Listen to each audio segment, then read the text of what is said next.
We do know that a confirmed tornado did in fact hit Perry Crossing in southern Indiana. That was Tuesday night.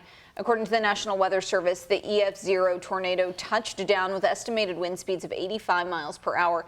Thankfully here, there have been no reported injuries. So Jim Stratman is out in the First Alert Storm Team Weather Beast this morning, kind of scoping out some of the affected neighborhoods. And Jim, I think a lot of people like us are really thankful that last night's weather wasn't a lot worse.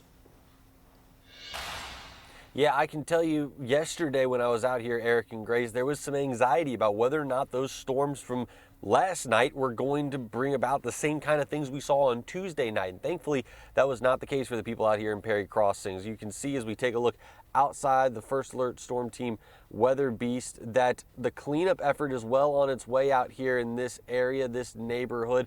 Things actually looking significantly better than what I saw yesterday. But even yesterday looked a lot different from what we saw in April. You may remember back on April 2nd, an EF2 ripped through Jeffersonville, and that storm did a lot of damage to a lot of homes in its path. It uprooted so many trees, it damaged a lot of roofs as well. In fact, we checked in on some of the people most affected, and it seems that they are still trying to recover even now. That's why they were especially concerned about this week's storm potential. When I saw the warnings come out and then the sirens came on, and I'm just hoping and praying that we didn't get a second attack on our homes and our property and everything in our lives.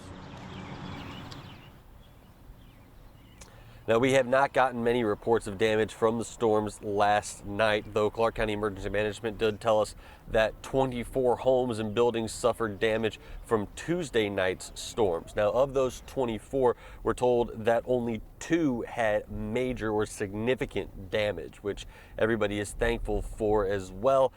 The cleanup effort again going to continue today as they look to repair what happened on Tuesday night.